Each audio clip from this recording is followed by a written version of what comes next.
ไม่ได้มาขออยู่ แต่มันมาเพื่ออุ้มชูชะตาเวลาเราเดินไปไหนมาไหนแล้วเห็นแมวตัวหนึ่ง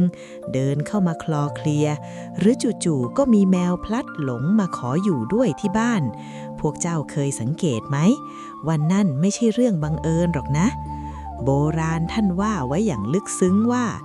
แมวบางตัวไม่ได้เลือกที่อยู่เพราะความหิวแต่มันเลือกเจ้าของเพราะมันเห็นแสงแห่งบุญและมันตั้งใจจะมาเปลี่ยนชีวิตคนคนนั้นให้กลายเป็นเศรษฐียายเองเห็นมานักต่อนักแล้วคนที่กำลังจะถังแตกหรือชีวิตมืด8ด้านพอได้แมวที่มีลักษณะถูกต้องตามตำราเข้ามาอยู่ในรั้วบ้านไม่เกิน3 วัน 7 วันโชคลาภพุ่งเข้าหาจนตั้งตัวไม่ทันเลยล่ะวันนี้ยายจะพาพวกเจ้าไปเปิดตำราแมวให้คุณที่สืบทอดกันมาแต่ครั้งกรุงเก่ายายจำได้แม่นตอนยายยังเป็นเด็กตัวน้อยๆทวดของยายเคยสอนไว้ว่าแมวเศรษฐีนั้นมีอยู่5ลักษณะเด่นๆที่ถ้าใครได้ครอบครองไว้แล้วก็เตรียมตัวรับโชคก้อนใหญ่ได้เลยแต่ก่อนจะไปถึงตรงนั้นยายขอเตือนไว้ก่อนนะว่าการจะเรียกเงินเรียกทองเข้าบ้านสิ่งสำคัญที่สุดคือความสะอาดและบรรยากาศในบ้านต้องดีด้วยลูกหลานเอ๋ยเงินทองมันชอบอยู่ที่สะอาดเย็นเหมือนกับที่แมวชอบนั่นแหละยายถึงมักจะบอกพวกเจ้าเสมอว่าท่านเลี้ยงแมวแล้วปล่อยให้บ้านเหม็นอับมีแต่ขนแมวฟุ้งกระจายไปทั่วนอกจากโชคลาภจะหดหายแล้วสุขภาพคนในบ้านจะแย่เอาได้ยายเองก็เคยลำบากนะสมัยก่อนต้องคอยกวาดคอยถูวันละหลายรอบจนปวดหลังไปหมดแต่สมัยนี้พวกเจ้าโชคดี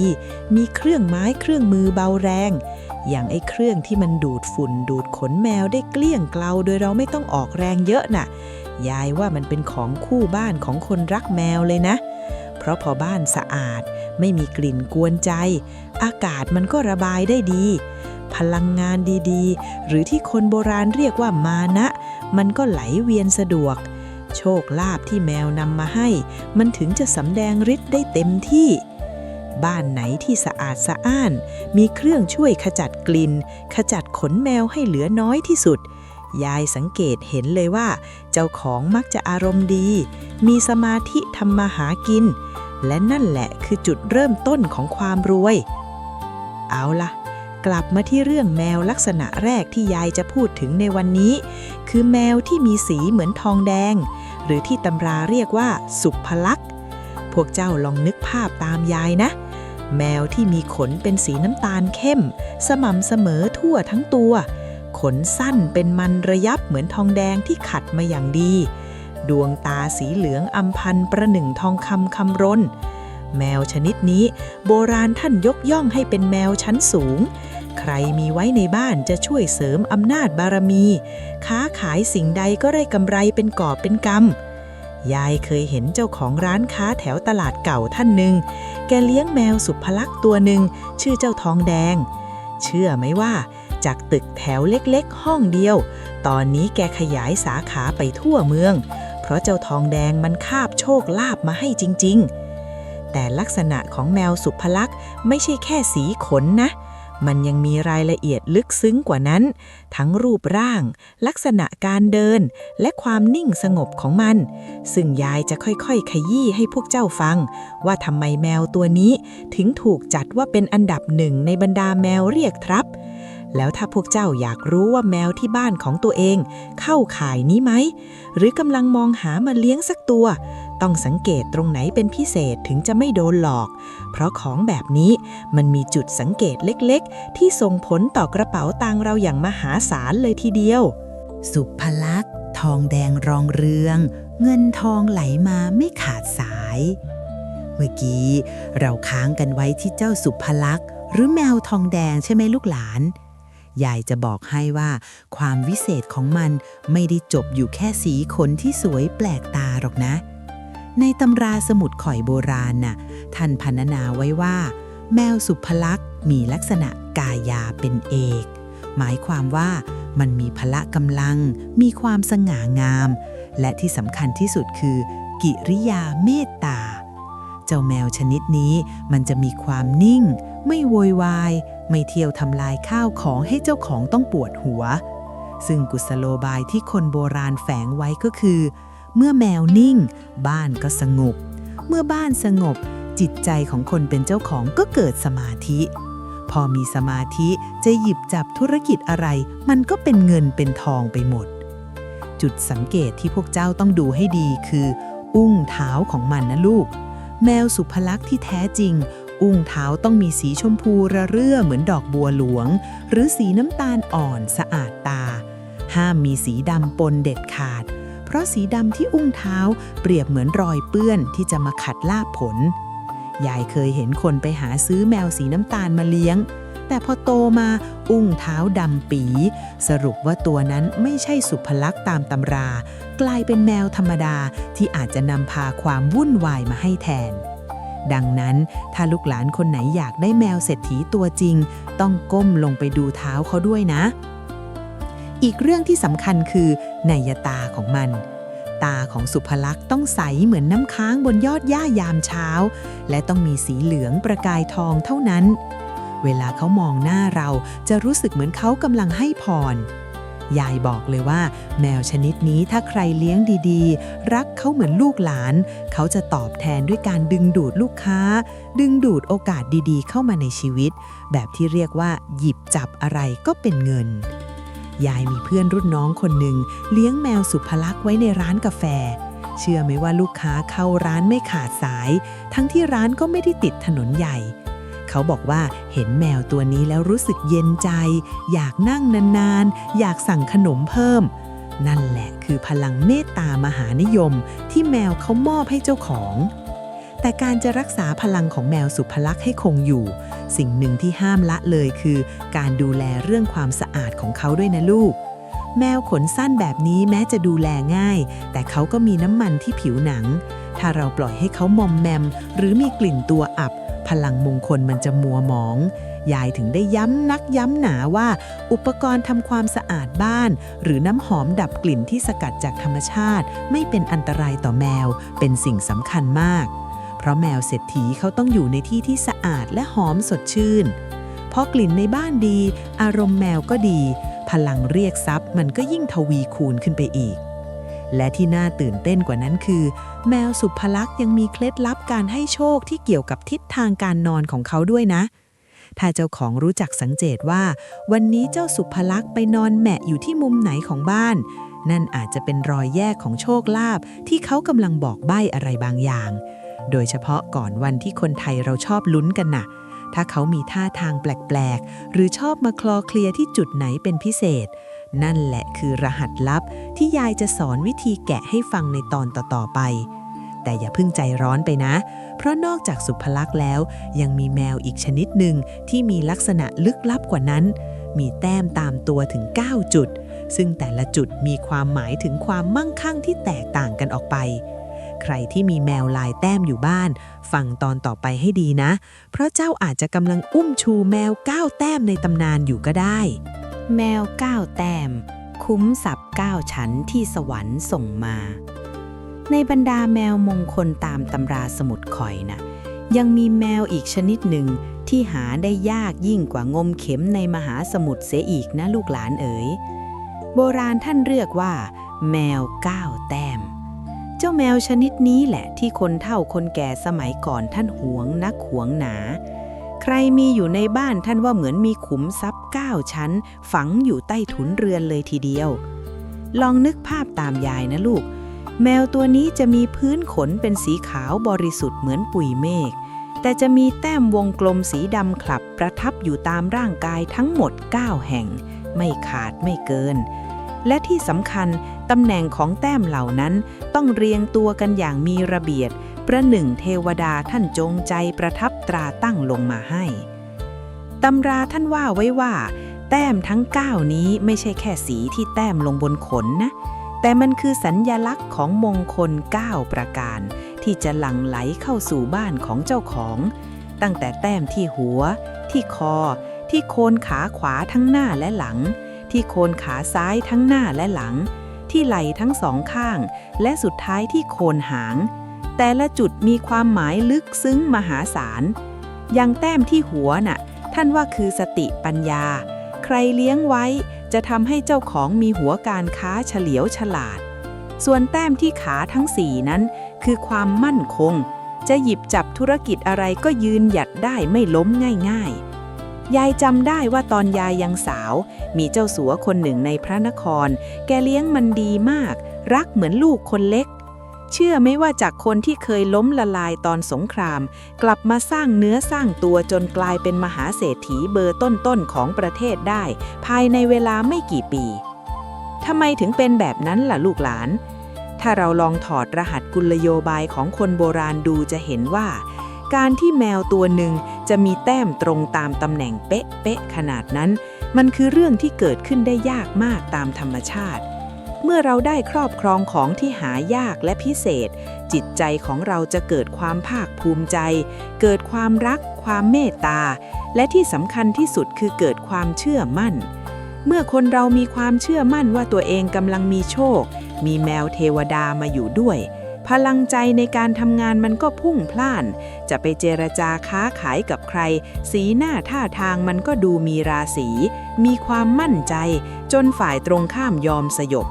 นี่แหละคือความลับที่แมว9แต้มมอบให้เจ้าของผ่านทางจิตวิทยานะลูกแต่เจ้า9แต้มนี่เขาก็มีนิสัยเฉพาะตัวนะเขาจะไม่ค่อยอ้อนเหมือนแมวทั่วไปแต่เขาจะชอบมานั่งจ้องหน้าเจ้าของเหมือนกำลังตรวจดูว่าวันนี้เจ้าทำความดีหรือยังวันนี้เจ้าตั้งใจทำงานไหมยายถึงบอกว่าแมวชนิดนี้คือแมวครูที่จะคอยเตือนสติให้เราขยันขันแข็งและถ้าเมื่อไหร่ที่เจ้า9แต้มเขาเดินมาสะกิดหรือมานั่งทับกองสมุดบัญชีหรือสมุดจดงานของเจ้าแล้วก็ให้รู้ไว้เลยว่าโชคลาภก้อนใหญ่กำลังจะเดินทางมาถึงมือเจ้าและในตอนหน้ายายจะขยี้ให้ฟังถึงพฤติกรรมการนอนของแมว9แต้มเพราะถ้าการนอนของเขาในแต่ละทิศมีความลับเรื่องตัวเลขและทิศมงคลซ่อนอยู่อย่างแนบเนียนเมื่อ9แต้มเลือกเจ้าของความสบายคือบ่อเกิดแห่งโชคลาภพอยายเล่าเรื่องตำแหน่งแต้มมงคลไปแล้วพวกเจ้าคงเริ่มมองหาแนวขาวที่มีจุดดำกันใหญ่เลยใช่ไหมล่ะแต่อย่าลืมนะลูกหลานความสำคัญมันไม่ได้อยู่แค่ที่รูปลักษณ์เท่านั้นแต่มันอยู่ที่การดูแลด้วยยายจะบอกความลับอย่างหนึ่งให้ฟังแมวมงคลทุกชนิดโดยเฉพาะเจ้า9แต้มเนี่ยเขาเป็นสัตว์ที่มีสัมผัสไวต่อพลังงานในบ้านสูงมากถ้าบ้านไหนร้อนรุ่มมีแต่เสียงทะเลาะเบาะแว้งหรือแม้แต่ที่นอนหมอนมุ้งของเขาไม่อำนวยความสะดวกสบายให้เขาได้พักผ่อนอย่างเต็มที่พลังมงคลที่เขานำมามันก็หดหายไปหมดพวกเจ้าลองนึกดูสิเวลาเราทำงานเหนื่อยๆเรายังอยากกลับมานอนบนเตียงนุ่มๆอากาศเย็นสบายเลยใช่ไหมแมวก็เหมือนกันลูกโดยเฉพาะแมวเศรษฐีเนี่ยเขาต้องการพื้นที่แห่งความสงบยายเห็นลูกหลานสมัยนี้เลี้ยงแมวทิ้งขว้างๆให้เขานอนบนพื้นแข็งๆหรือในที่ที่ระบายอากาศไม่ดีแบบนั้นต่อให้เป็นแมว10แต้ม20แต้มเขาก็ไม่ให้โชคหรอกเพราะเขาเครียดพลังงานในตัวเขาไม่ไหลเวียนยายถึงอยากแนะนำว่าการลงทุนกับที่หลับที่นอนของเขาเป็นเรื่องสำคัญมากนะลูกไม่ใช่ว่าต้องหรูหราฟุ่มเฟือยแต่ต้องเป็นที่ที่เขาอยู่แล้วรู้สึกปลอดภัยนุ่มนวลต่ออุ้งเท้าและลำตัวของเขายายเคยสังเกตนะบ้านไหนที่จัดหามุมพักผ่อนดีๆมีที่นอนนุ่มๆที่ทำจากวัสดุระบายความร้อนได้ดีและไม่มีฝุ่นสะสมน่ะแมวจะนอนหลับได้ลึกมากและเวลาที่แมวมงคลหลับลึกจิตของเขาจะสงบพลังงานโชคลาภมันจะแผ่กระจายไปทั่วบ้านยายเคยเห็นเจ้า9แต้มตัวหนึ่งที่บ้านคหบดีแถวเชียงใหม่เจ้าของเขาซื้อเบาะรองนอนอย่างดีมาให้มันนอนปรากฏว่าวันดีคืนดีมันนอนขดตัวเป็นเลข8บ้างหรือยืดตัวยาวเป็นแนวเส้นตรงบ้างท่าทางการนอนเหล่านี้แหละที่คนโบราณเขาเอามาตีเป็นเลขเด็ดเลขมงคลกันจนถูกรางวัลใหญ่มานับครั้งไม่ถ้วนดังนั้นนะลูกหลานถ้าเจ้าอยากให้แมว9แต้มหรือแมวตัวไหนก็ตามในบ้านของเจ้าสำแดงฤทธิ์เรียกทรัพย์ให้สิ่งแรกที่เจ้าต้องทำคือสร้างอาณาจักรแห่งความสุขให้เขาเสียก่อนเมื่อเขาสบายกายเขาก็จะตอบแทนเจ้าด้วยความสบายใจและลาภผลที่เจ้าคาดไม่ถึงการเลือกที่นอนที่มีคุณภาพดี ช่วยรองรับสรีระของเขาและป้องกันพวกไรฝุ่นหรือความชื้นน่ะมันคือการซื้อใจแมวเศรษฐีเลยล่ะลูกพอมันอารมณ์ดีมันก็จะขยันไปคาบโชคคาบลาภมาให้เจ้าเองและที่น่าสนใจกว่านั้นคือยายจะบอกให้ว่าการที่แมว9 แต้มไปเลือกนอนในจุดต่างๆของบ้านมันไม่ใช่เรื่องบังเอิญแต่มันคือการสะกดจุดรับทรัพย์บางทีเขานอนขวางประตูบ้างนอนบนหลังตู้เสื้อผ้าบ้างหรือนอนหน้าหิ้งพระบ้างแต่ละจุดมีความหมายที่เป็นลางบอกเหตุทางเศรษฐศาสตร์ทั้งสิ้นยายจะพาพวกเจ้าไปแกะรอยกันว่าท่าทางการนอนแบบไหนที่เขากำลังส่งสัญญาณว่าเตรียมกระเป๋าไว้รับเงินล้านและแมวอีกลักษณะหนึ่งที่ยายจะพูดถึงในตอนต่อไปคือแมวที่มีสีดำสนิททั้งตัวแต่ดวงตาสว่างจ้าดุจโคมไฟที่เขาเรียกกันว่านินรัตหรือโกนจานั่นเองแมวชนิดนี้แหละที่จะมาแก้เคล็ดเรื่องหนี้สินให้พวกเจ้าโดยเฉพาะเลยโกนจานินมณีมีชีวิตผู้พิชิตหนี้สินและอุปสรรคแมวดำนี่แหละคือสุดยอดแมวมหาลาภโดยเฉพาะแมวที่ดำสนิทตั้งแต่ปลายจมูกไปจนถึงสุดปลายหางไม่มีขนสีอื่นแซมเลยแม้แต่เส้นเดียวขนสั้นละเอียดนุ่มนวลเหมือนผ้ากำมะหยี่ชั้นดีรูปร่างเพรียวระหงเดินเหินคล่องแคล่วเหมือนราชสีห์ตัวน้อยๆแมวชนิดนี้โบราณท่านขนานนามว่าโกนจาหรือนินรัตซึ่งมีความหมายถึงอัญมณีสีดำที่มีค่ามหาศาลพวกเจ้าลองนึกภาพตามยายนะในคืนที่เดือนมืดสนิทเจ้าโกนจาจะกลมกลืนไปกับความมืดแต่สิ่งที่โดดเด่นออกมาคือดวงตาสีดอกสโหนหรือสีเหลืองประกายทองที่สว่างจ้าดุจโคมไฟวิเศษโบราณท่านว่าดวงตาคู่นี้แหละคือตาเพชรที่เอาไว้ส่องสว่างนำทางเจ้าของให้พ้นจากความมืดมัวของชีวิตใครที่มีหนี้มีสินรุงรังทำมาหากินเท่าไหร่ก็ไม่เหลือเก็บเหมือนมีอะไรมาบังตาให้ตัดสินใจผิดพลาดอยู่เรื่อยยายบอกเลยว่าต้องหาแมวโกนจามาเลี้ยงเพราะพลังของเขาคือการกลืนกินสิ่งอัปมงคลอะไรที่ไม่ดีที่ย่างกรายเข้ามาในบ้านเจ้าโกนจาจะทำหน้าที่เป็นองครักษ์พิทักษ์ทรัพย์ปัดเป่าอุปสรรคเหล่านั้นออกไปให้หมดสมัยยายยังสาวมีเฒ่าแก่ร้านขายข้าวสารคนหนึ่งแกโดนโกงจนแทบหมดเนื้อหมดตัวหนี้สินล้นพ้นตัวจนคิดจะโดดน้ำตายวันหนึ่งแกไปเจอแมวดำมอมแมมตัวหนึ่งถูกทิ้งไว้ข้างวัดแกเกิดความสงสารเลยอุ้มกลับมาเลี้ยงขยำข้าวสุกผสมปลาทูให้กินอย่างดีพอเจ้าแมวตัวนั้นเริ่มโตขึ้นขนที่เคยแห้งกรังก็กลับกลายเป็นสีดำคลับเป็นมันระยับตาสีเหลืองสุกใสปรากฏว่าไม่ถึงปีหนี้ที่เฒ่าแก่เคยมีเป็นหมื่นเป็นแสนซึ่งสมัยนั้นถือว่าเยอะมากนะลูกกลับมีคนเอามาคืนเฉยๆแถมกิจการขายข้าวสารก็รุ่งเรืองจนเป็นเศรษฐีใหญ่ในย่านนั้นแกเชื่อสุดใจเลยว่าเป็นเพราะบุญบารมีของเจ้าโกนจาตัวนั้นที่คาบโชคมาให้แต่การจะเลี้ยงแมวโกนจาให้โชคลาภพุ่งแรงขนาดนั้นสิ่งที่สำคัญที่สุดคือสุขภาพขนของเขาและลูกหลานเอ๋ยขนของโกนจาเปรียบเสมือนเกราะป้องกันภัยและสายล่อฟ้าเรียกทรัพย์ถ้าขนแห้งขนร่วงหรือดูมอมแมมพลังของเขาก็จะอ่อนกำลังลงยายถึงอยากจะบอกว่าการเลือกอาหารการกินให้เขานี่แหละคือหัวใจสำคัญลูกหลานอย่าเอาแต่อาหารเค็มๆหรือของเหลือจากโต๊ะอาหารให้เขากินนะมันจะไปทำลายไตแล้วทำให้ขนเขาสีซีดไม่สวยสมัยนี้มีอาหารแมวที่เขาปรุงมาอย่างดีสารอาหารครบถ้วนช่วยบำรุงผิวหนังให้ชุ่มชื้นแล้วทำให้ขนดำเงาเหมือนทาด้วยน้ำมันมะพร้าวเมื่อเขาสุขภาพดีขนดำเงาเป็นประกายเวลาเดินไปทางไหนก็จะดูมีอำนาจวาสนาพลังงานความมั่นคงก็จะแผ่กระจายไปทั่วบ้านพวกเจ้าลองสังเกตดูสิวันไหนที่เจ้าโกนจาที่บ้านดูร่าเริงขนสวยสะอาดตาวันนั้นเจ้าของมักจะเจรจาธุรกิจสำเร็จหรือมีข่าวดีเรื่องเงินทองเข้ามาเสมอ และที่เด็ดกว่านั้นคือเสียงร้องของเขา แมวโกนจาจะไม่ร้องพร่ำเพรื่อ แต่ถ้าวันไหนเขาร้องเรียกด้วยเสียงที่ก้องกังวานผิดปกติ นั่นคือลางบอกเหตุว่าขุมทรัพย์ที่เจ้าหาอยู่กำลังจะปรากฏให้เห็นในไม่ช้า ซึ่งเรื่องเสียงร้องและท่าทางบอกโชคของโกนจานั้นยายยังมีเคล็ดลับลึกๆที่จะขยี้ให้ฟังต่อ เพราะมันเกี่ยวพันกับตัวเลขที่พวกเจ้าชอบลุ้นกันด้วยนะลูกหลาน อย่างที่ยายเกริ่นไว้เมื่อครู่ว่า เสียงร้องของเจ้าโกนจานั้นไม่ใช่เรื่องธรรมดา ในตำราท่านว่าไว้ว่า แมวโกนจามีเสียงร้องที่ดุจเสียงนกกระเวก คือมีความไพเราะแต่แฝงไปด้วยพลังอำนาจ ถ้าพวกเจ้าเลี้ยงเขาอย่างรักใคร่และให้เขากินอิ่มนอนอุ่นในที่ที่สะอาดไร้กลิ่นรบกวน เขาจะขยันส่งเสียงให้โชค โดยเฉพาะช่วงเช้ามืดก่อนพระอาทิตย์ขึ้น หากเจ้าโกนจาเดินมาหาเจ้าที่เตียงแล้วร้องเมี้ยวสั้นๆ3 ครั้งติดต่อกัน โบราณท่านให้เตรียมตัวรับลาภลอยได้เลย เพราะเลข3นั้นหมายถึงรัตนตรัยและความมงคลที่กำลังจะมาถึง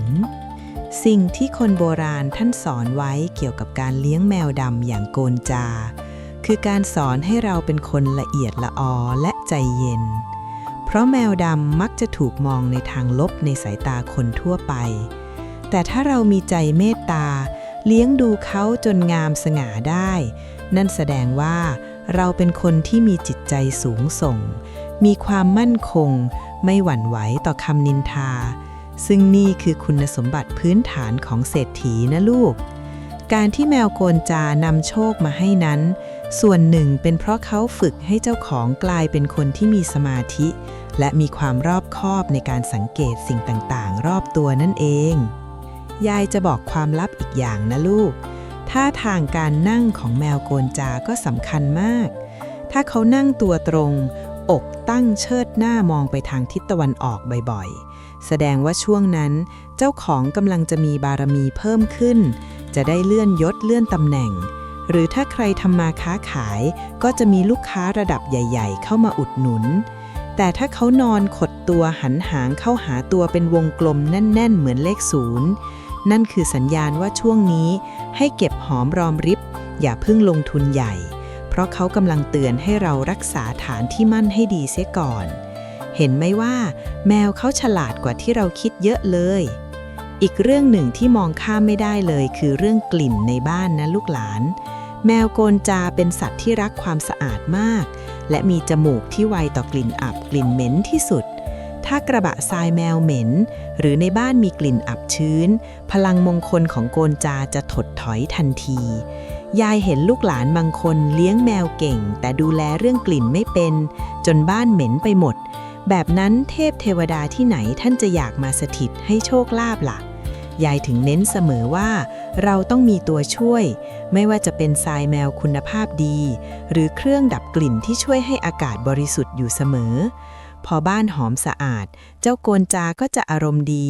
เดินนวยนาฏไปมาเพื่อสะกดจุดรับทรัพย์ให้เจ้าอย่างเต็มที่แล้วพวกเจ้าเคยสังเกตไหมว่าแมวโกนจาบางตัวจะมีลักษณะพิเศษคือมีเล็บสีขาวหรือสีอ่อนกว่าปกติถ้าใครเจอแบบนี้ให้รีบคว้าไว้เลยนะเพราะนั่นคือโกนจาเท้าขาวที่หายากยิ่งกว่าอะไรดีในตำราท่านว่าเหมือนแมวที่เหยียบอยู่บนกองเงินกองทองตลอดเวลาเดินไปไหนก็มีแต่เงินงอกเงยซึ่งในตอนต่อไปยายจะเล่าถึงแมวตัวที่4ที่ได้รับการยกย่องว่าเป็นราชินีแห่งแมวมงคลมีลวดลายที่ดูแพงและมีความหมายถึงความมั่งคั่งมหาศาล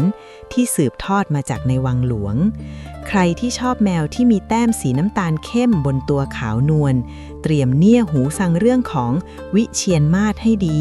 เพราะตัวนี้แหละคือที่สุดของความรวยระดับเจ้าสัวเลยวิเชียรมาศอัญมณีแห่งพระราชวังและพลังแห่งโชคลาภชั้นสูงเมื่อกี้เราคุยเรื่องเจ้าโกนจาที่มีสีดำสนิทดุจนินการไปแล้วใช่ไหม แต่คราวนี้ยายจะพาพวกเจ้าเข้าไปในเขตรั้วเขตวังไปดูแมวที่ถือว่าเป็นราชินีแห่งแมวมงคลที่ใครเห็นก็ต้องตกตะลึงในความงามที่ดูสูงสักนั่นก็คือแมววิเชียรมาศนั่นเองลูกหลานชื่อของเขาก็พรรณนาความมงคลไว้ชัดเจนแล้วนะวิเชียรแปลว่าเพชร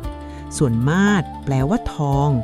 รวมกันแล้วก็คือเพชรแห่งทองคำหรือมาศแห่งวิเชียรซึ่งหมายถึงของล้ำค่าที่สวรรค์ประทานลงมาให้มนุษย์ได้ชื่นชมบารมีพวกเจ้าลองนึกภาพตามยายนะแมววิเชียรมาศที่แท้จริงตามตำราโบราณนั้นพื้นตัวของเขาจะมีสีขาวนวลสะอาดตา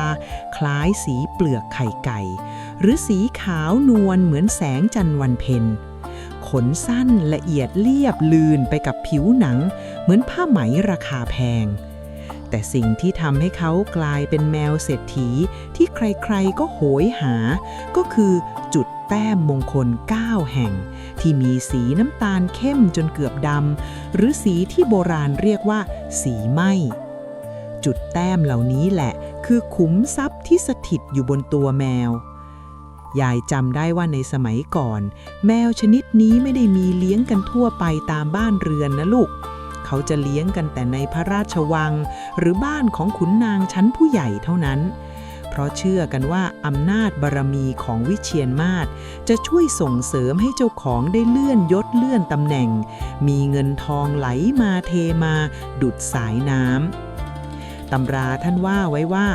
แมววิเชียรมาศคือแมวที่คาบเงินคาบทองมาให้เจ้าของอย่างแท้จริงลูกหลานเอ๋ยพวกเจ้าเคยสังเกตไหมว่าทำไมเศรษฐีหลายคนถึงชอบมีรูปปั้นแมววิเชียรมาศหรือเลี้ยงแมวชนิดนี้ไว้ในห้องทำงานนั่นเป็นเพราะพลังงานของวิเชียรมาศเป็นพลังงานแห่งความเฉลียวฉลาดและการเจรจาใครที่มีแมวชนิดนี้ไว้ในครอบครองเวลาจะไปพูดคุยทำธุรกิจหรือจะไปขอความช่วยเหลือจากผู้ใหญ่มักจะได้รับความเมตตาเอ็นดูเสมอเหมือนมีมนต์ขลังประทับอยู่ที่ตัวยายเคยเห็นเจ้าของโรงสีคนหนึ่งแกเลี้ยงเจ้าวิเชียรมาศตัวหนึ่งชื่อว่าแม่พลอยแกบอกว่าวันไหนที่แม่พลอยเดินมานั่งเฝ้าหน้าลิ้นชักเก็บเงินวันนั้นลูกค้าจะเดินเข้าโรงสีจนหัวบันไดไม่แห้งเลยทีเดียวแต่การจะให้วิเชียรมาศสำแดงฤทธิ์เดชเรียกทรัพย์ได้เต็มที่นั้นเจ้าของต้องเข้าใจนิสัยใจคอของเขาด้วยนะลูกแมวชนิดนี้เขามีความถือตัวนิดๆรักความสะอาดเป็นที่หนึ่งและชอบอยู่ในที่ที่อากาศถ่ายเทสะดวกถ้าพวกเจ้าเลี้ยงเขาไว้ในที่อับชื้นหรือปล่อยให้กลิ่นไม่พึงประสงค์รบกวนจมูกอันอ่อนไหวของเขาพลังโชคลาภมันจะหดหายไปหมดยายถึงได้ย้ำนักย้ำหนาเรื่องการดูแลบ้านให้สะอาดสะอ้านโดยเฉพาะบ้านที่เลี้ยงแมวหลายตัวกลิ่นอับหรือกลิ่นของเสียจากสัตว์เลี้ยงนี่แหละคือตัวขัดลาบอย่างดีที่สุดเลยนะลูกหลานยายมักจะสอนลูกหลานเสมอว่าถ้าอยากรวยเราต้องทำตัวให้เหมือนเศรษฐีเขาไม่ปล่อยให้บ้านเหม็นหรอกนะเดี๋ยวนี้มันมีเทคโนโลยีดีๆอย่างพวกน้ำหอมปรับอากาศที่ทำจากธรรมชาติหรือสเปรย์ดับกลิ่นที่ปลอดภัยต่อลมหายใจของแมวของพวกนี้ไม่ใช่เรื่องฟุ่มเฟือยนะลูกแต่มันคือการสร้างสภาวะมงคลให้เกิดขึ้นในบ้านพอบ้านหอมสดชื่นจิตใจคนก็แจ่มใสแมววิเชียรมาศเขาก็จะรู้สึกว่านี่คือวังของเขาจะเดินนวยนาดไปทั่วบ้านเพื่อแผ่พลังงานแห่งความมั่งคั่งให้เจ้าของอย่างมีความสุขบ้านไหนที่เปิดประตูเข้าไปแล้วกลิ่นหอมสะอาดสะอ้านยายรับรองได้เลยว่าเทพเทวดาท่านอยากจะแวะเวียนมาประทานพรให้โชคลาภเกิดขึ้นไม่ขาดสายแล้วเจ้าก้าวแต้มสีไหม้บนตัวเขาน่ะแต่ละจุดมีความหมายลึกซึ้งที่เกี่ยวพันกับทิศทางของเงินทองด้วยนะลูกหลานไม่ใช่แค่แต้มเท่ๆไปวันๆตำแหน่งที่หูทั้งสองข้างที่เท้าทั้ง4ที่หางที่หน้าและที่อวัยวะสำคัญรวมเป็น9จุดพอดีเป๊ะเลข9นี้คือเลขแห่งความก้าวหน้า ใครที่มีวิเชียรมาศครบถ้วนตามตำราเตรียมตัวเป็นเศรษฐีหน้าใหม่ได้เลยแต่ต้องดูแลให้ดีนะเพราะถ้าแต้มสีเหล่านี้เริ่มซีดจางหรือมีแผลเป็นนั่นอาจจะเป็นสัญญาณเตือนเรื่องเงินทองของเจ้าก็ได้เดี๋ยวในตอนต่อไป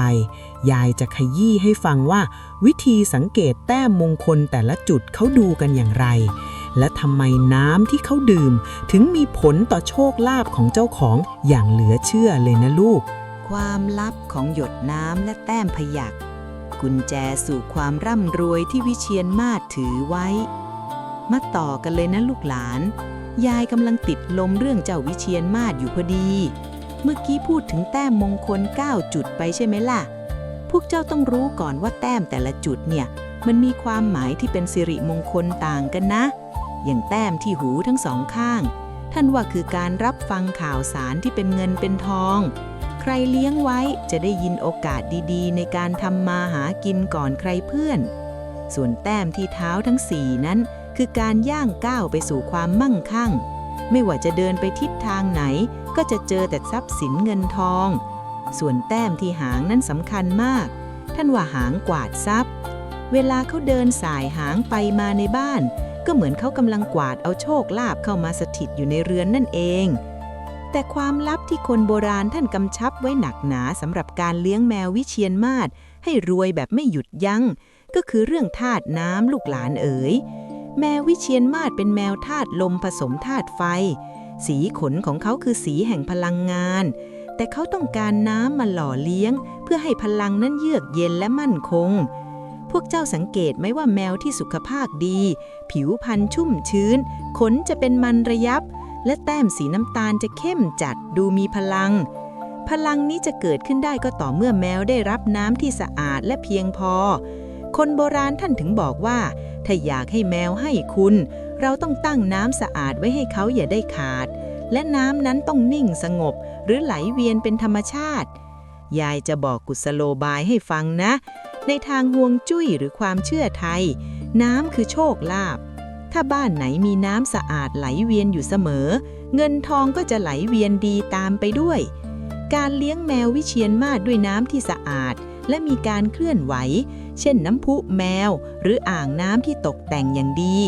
นอกจากจะช่วยให้แมวมีสุขภาพดีอายุยืนยาวมาอยู่ให้โชคเรานานๆแล้วเสียงน้ำไหลเอื่อยๆยังช่วยปรับพลังงานในบ้านให้ร่มเย็นเป็นสุขอีกด้วยยายเห็นลูกหลานบางคนปล่อยให้ถ้วยน้ำแมวสกปรกมีตะไคร่น้ำขึ้นแบบนั้นโชคลาภมันจะกลายเป็นลาภขุ่นมัวนะลูกเงินทองที่จะได้มาก็จะมีปัญหาตามมาด้วยดังนั้นการลงทุนกับอุปกรณ์ให้สะอ้านอย่างพวกชามอาหารเซรามิกหรือเครื่องให้น้ำที่กรองฝุ่นผงได้เกลี้ยงเกลาน่ะมันคือการดูแลบ่อน้ำแห่งโชคลาภของเราดีๆนี่เองพอน้ำสะอาดแมวก็ดื่มเยอะพอแมวดื่มเยอะร่างกายเขาก็ขับถ่ายของเสียได้ดีผิวพรรณก็เปล่งปลั่งแต้มมงคลทั้ง9 จุดก็จะเด่นชัดขึ้นมาเมื่อแมวมีความสุขเขาก็จะตอบแทนเราได้การเป็นทูตสวรรค์คาบข่าวดีมาบอกเจ้าของบ่อยๆยายเคยเห็นบางคนถูกหวยติดต่อกันหลายงวดเพียงเพราะเขาเปลี่ยนที่วางน้ำให้แมวไปอยู่ในตำแหน่งมังกรของบ้านตามที่แมวชอบไปนั่งนิ่งๆนั่นแหละแล้วพวกเจ้าอยากรู้ไหมว่านอกจากวิเชียรมาศแล้วยังมีแมวอีกชนิดหนึ่งที่มีลักษณะสีขาวบริสุทธิ์ทั้งตัวและมีดวงตาที่เป็นเอกลักษณ์ไม่เหมือนใครบางตัวตา2 สีบางตัวตาสีเหลืองอำพันอำพรแมวชนิดนี้โบราณท่านเรียกว่าขาวมณีหรือขาวปลอดซึ่งเป็นแมวที่ให้คุณด้านความเมตตามหานิยมแบบสุดๆใครที่อยากมีคนรักคนอุปถัมภ์อยากให้เจ้านายรักเพื่อนร่วมงานเมตตาต้องฟังเรื่องของเจ้าขาวมณีในตอนหน้าให้ดีนะเพราะยายจะเผยเคล็ดลับการขอเลขจากเจ้าขาวมณีที่คนรุ่นทวดเขาทำกันจนรวยเละมาแล้วขาวมณีรัศมีแห่งความบริสุทธิ์และแรงดึงดูดแห่งเมตตามหานิยมมาถึงแมวลำดับสุดท้ายในตำรา5 ลักษณะแมวเศรษฐีที่ยายตั้งใจจะเล่าให้ฟังแล้วนะลูกหลานเอ๋ยใครที่รอฟังเรื่องของเจ้าแมวที่มีสีขาวบริสุทธิ์ดุจปุยฝ้ายหรือที่โบราณเขาเรียกกันว่าขาวมณีหรือขาวปลอดขยับเข้ามาฟังใกล้ๆเพ ราะเจ้าแมวตัวนี้แหละคือที่สุดของแรงดึงดูดในทางมหาเสน่ห์และเมตตามหานิยมอย่างแท้จริงถ้าจะเปรียบวิเชียรมาศเป็นอัญมณีสีน้ำตาลไหมเจ้าขาวมณีก็คือเพชรน้ำเอกที่ส่องประกายสว่างไสวที่สุดในบรรดาแมวไทยทั้งปวงเลยล่ะลองหลับตาแล้วนึกภาพตามยายนะลูกแมวที่มีขนสีขาวสะอาดสะอ้านตั้งแต่มงกุฎหัวไปจนถึงปลายหางไม่มีสีอื่นใดมาเจือปนเลยแม้แต่นิดเดียวขนของเขาจะต้องสั้นเรียบและเนียนละเอียดเหมือนสำลีที่เพิ่งแกะออกจากฝักใหม่ๆรูปร่างของเขาจะดูเพรียวบางแต่แข็งแรงสง่างามเหมือนนางพญากิริยาท่าทางจะมีความอ่อนช้อยนุ่มนวลแต่สิ่งที่ทำให้ขาวมณีกลายเป็นตำนานที่คนทั่วโลกหลงไหลก็คือดวงตาของเขาที่มีความวิเศษไม่เหมือนแมวชนิดใดในโลกบางตัวอาจจะมีดวงตาสีเหลืองอำพันสุกปลั่งเหมือนทองคำบางตัวมีสีฟ้าใสเหมือนน้ำทะเลหรือที่วิเศษสุดๆคือตาสองสีข้างหนึ่งสีฟ้าข้างหนึ่งสีเหลืองซึ่งตำราไทยถือว่าเป็นยอดแห่งแมวให้คุณเลยในสมัยโบราณขาวมณีคือแมวที่ได้รับความนิยมอย่างมากในหมู่เจ้านายชั้นสูงเพราะเชื่อกันว่าสีขาวคือสีแห่งบุญบารมีและความบริสุทธิ์บ้านไหนที่มีแมวขาวมณีมาสถิตอยู่จะช่วยเสริมดวงชะตาให้เจ้าของมีรัศมีแห่งความเมตตาใครเห็นใครก็รักใครเห็นใครก็เอ็นดูยายจำได้ว่ามีนิทานเรื่องเล่าของพ่อค้าเรือสำเภาคนหนึ่งแกเป็นคนซื่อๆพูดจาไม่ค่อยเก่งแต่แกได้ลูกแมวขาวมณีหลงมาอยู่ที่บ้านตัวหนึ่งแกก็เลี้ยงดูฟูมฝักอย่างดีปรากฏว่าตั้งแต่นั้นมาเวลาแกไปเจรจาค้าขายที่ไหนลูกค้าต่างพากันรุมล้อมอยากซื้อของกับแกทั้งที่เจ้าอื่นก็ขายเหมือนกันพลังของขาวมณีมันแปลกอย่างนี้แหละลูกมันคือการสร้างกระแสพลังงานทางบวกให้กับคนเลี้ยงแต่ลูกหลานเอ๋ยการเลี้ยงแมวสีขาวบริสุทธิ์ขนาดนี้สิ่งที่เป็นอุปสรรคใหญ่หลวงที่สุดก็คือความมอมแมม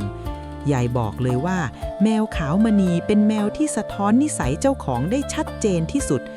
ถ้าเจ้าของเป็นคนเกียจคร้านปล่อยให้บ้านเรือนสกปรกมีฝุ่นเครอะขนของเจ้าขาวมณีก็จะหมองคล้ำกลายเป็นสีเทาหม่นๆหรือมีรอยเปื้อนสีเหลืองตามอุ้งเท้าและลำตัวพลังโชคลาภที่ควรจะส่องสว่างมันก็มัวหมองตามไปด้วยคนโบราณท่านถึงถือเคล็ดว่าถ้าจะเลี้ยงแมวขาวมณีให้รวยเจ้าของต้องเป็นคนรักความสะอาดอย่างยิ่งยวดเดี๋ยวนี้ลูกหลานโชคดีกว่าสมัยยายเยอะเพราะมีตัวช่วยในการดูแลบ้านให้สะอาดไร้ฝุ่นยายเห็นเขาใช้เครื่องไม้เครื่องมือที่ช่วยเบาแรงกวาดถูได้เกลี้ยงเกล่าโดยไม่ต้องก้มเงยให้ปวดหลังยายว่าการรักษาพื้นบ้านให้สะอาดไร้เศษฝุ่นเศษขนแมวฟุ้งกระจายนอกจากจะช่วยให้เจ้าขาวมณีดูขาวสะอาดตาอยู่เสมอแล้วยังช่วยให้สุขภาพปอดของคนในบ้านดีขึ้นด้วยนะลูกพอบ้านสะอาดอากาศบริสุทธิ์พลังงานที่ดีมันก็ไหลเวียนสะดวกเจ้าขาวมณีเขาก็อารมณ์ดีขยันมาคลอเคลียขยันมาให้โชคลาภยายถึงมักจะบอกว่าการมีเครื่องช่วยทำความสะอาดดีๆสักเครื่องในบ้านไม่ใช่เรื่องของความสะดวกสบายนะลูกแต่มันคือการบำรุงขวัญและกำลังใจของทั้งคนและแมวเศรษฐีอีกอย่างหนึ่งที่พวกเจ้าต้องระวังคือเรื่องกลิ่นขาวมณีเป็นแมวที่จมูกไวมากถ้าอากาศในบ้านไม่ถ่ายเทหรือมีกลิ่นอับชื้นจากความสกปรกเขาจะซึมเศร้าไม่ร่าเริงและเมื่อแมวมงคลไม่ร่าเริงพลังในการเรียกทรัพย์ก็ย่อมลดถอยลงไปตามระเบียบยายถึงเน้นเสมอว่าบ้านสะอาดแมวสะอาดใจสะอาดเงินทองถึงจะไหลมาและเคล็ดลับของเจ้าขาวมณีไม่ได้มีแค่สีขนนะลูกในตอนต่อไปยายจะเล่าให้ฟังถึงความมหัศจรรย์ของตาสองสีที่ว่ากันว่ามันคือตาเทพที่สามารถมองเห็นลู่ทางรวยที่คนธรรมดามองไม่เห็นและวิธีสังเกตท่าทางตอนที่เขาจะบอกเลขให้เจ้าของเตรียมตัวรับโชคใหญ่ดวงตามณีโชติประตูสู่โชคลาภและการสื่อสารที่เหนือธรรมชาติพอยายพูดถึงดวงตาสองสีของเจ้าขาวมณีพวกเจ้าคงหูผึ่งกันเลยใช่ไหมล่ะลูกหลานเอ๋ย ในตำราโบราณเขาเรียกความมหัศจรรย์นี้ว่ามณีโชติหรือดวงตาที่สามารถสื่อสารกับสิ่งศักดิ์สิทธิ์ได้ตาข้างที่เป็นสีฟ้าใสเปรียบเสมือนพลังของธาตุน้ำที่นำพาความร่มเย็นและโชคลาภส่วนตาข้างที่เป็นสีเหลืองทองอำพันเปรียบเสมือนธาตุไฟที่เผาผลาญอุปสรรคและดึงดูดความมั่งคั่งเมื่อสองพลังมาบรรจบกันในแมวตัวเดียวเขาจึงกลายเป็นเครื่องรางที่มีชีวิตที่ทรงพลังที่สุดชนิดหนึ่งเลยทีเดียวยายจะบอกความลับอย่างหนึ่งนะลูกหลานแมวขาวมณีที่มีตาสองสีเนี่ยเขาจะมีสัมผัสพิเศษเวลาที่เขามองจ้องไปที่ไหนนิ่งๆเป็นเวลานาน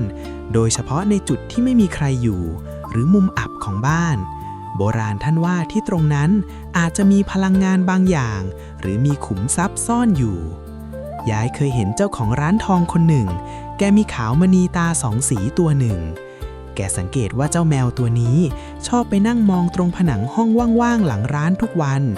แกเลยลองทุบผนังดูปรากฏว่าเจอไหสมบัติเก่าที่บรรพบุรุษฝังไว้ตั้งแต่สมัยสงครามจริงๆเรื่องแบบนี้มันฟังดูเหลือเชื่อนะแต่มันคือเรื่องจริงที่คนโบราณเขาบันทึกสืบต่อกันมาแต่การจะเข้าถึงพลังของขาวมณีได้เจ้าของต้องมีจิตที่นิ่งและต้องหมั่นสังเกตพฤติกรรมของเขาอย่างละเอียดขาวมณีเป็นแมวที่ขี้อ้อนมากแต่เขาอ้อนอย่างมีจังหวะจากคนถ้าวันไหนเขาเดินมานั่งตรงหน้าเจ้าแล้วจ้องตาเจ้าด้วยดวงตาที่เบิกกว้างสลับสีกันไปมานั่นคือช่วงเวลาที่ประตูแห่งโชคกำลังเปิดออกให้เจ้าลองลึกถึงสิ่งที่ปรารถนาหรือลองสังเกตสิ่งรอบตัวที่แมวพยายามจะสื่อสารไม่ว่าจะเป็นจำนวนครั้งที่เขาร้องหรือท่าทางที่เขาตะปบอะไรบางอย่างเลขมงคลมักจะซ่อนอยู่ในกิริยาเหล่านั้นเสมอสิ่งที่สำคัญอีกประการหนึ่งคือความสุขของแมวลูกหลานเอ๋ยขาวมณีเป็นแมวที่ชอบการดูแลเอาใจใส่เป็นพิเศษ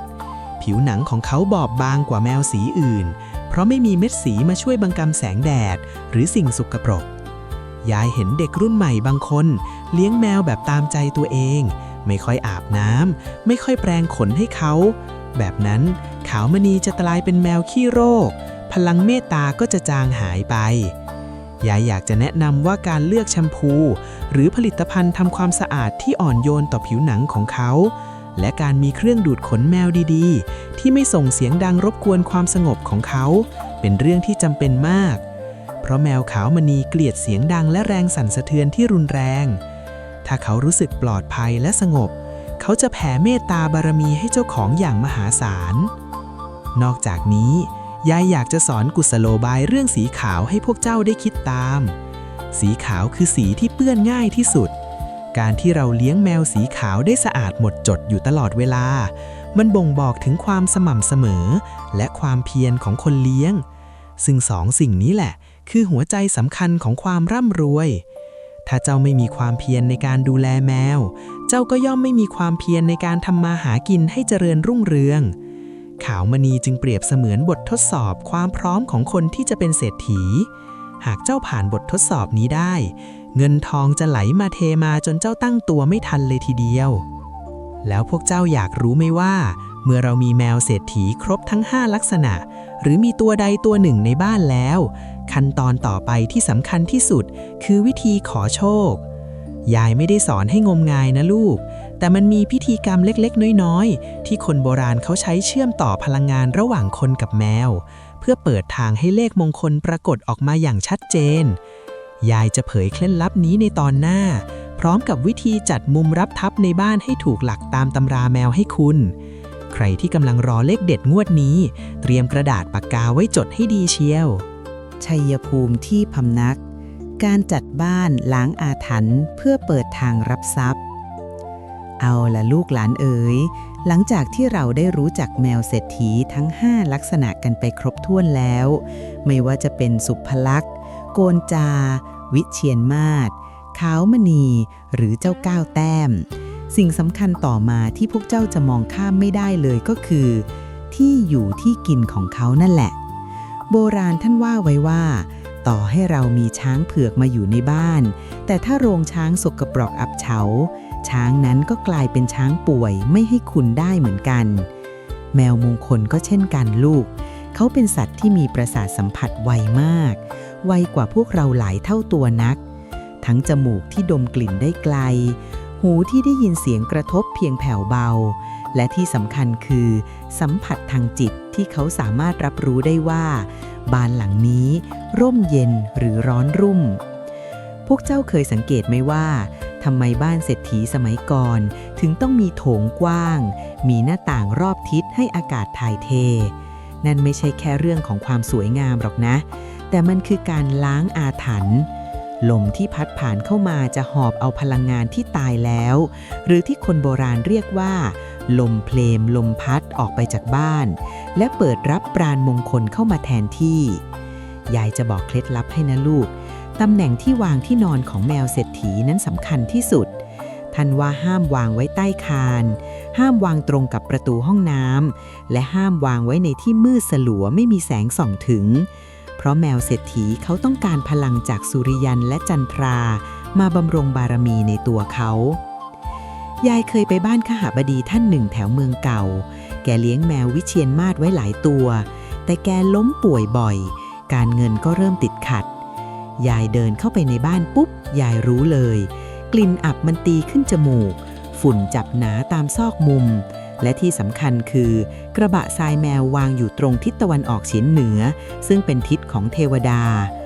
ยายเลยบอกให้แกจัดการล้างบ้านครั้งใหญ่ย้ายที่นอนแมวไปไว้ในจุดที่มีแสงรำไรลมพัดโกรกและใช้เครื่องหอมจากธรรมชาติมาอบบ้านให้หอมฟุ้งเชื่อไหมว่าเพราะอากาศในบ้านสะอาดกลิ่นอับหายไปแมวที่เคยเสื่องซึมกลับมาร่าเริงวิ่งเล่นไปมาและไม่นานนักแกก็หายป่วยแถมยังได้งานใหญ่มาทำจนรวยกว่าเดิมอีกด้วยลูกหลานเอ๋ยยายถึงเน้นนักเน้นหนาว่าอากาศคือหัวใจของโชคลาภ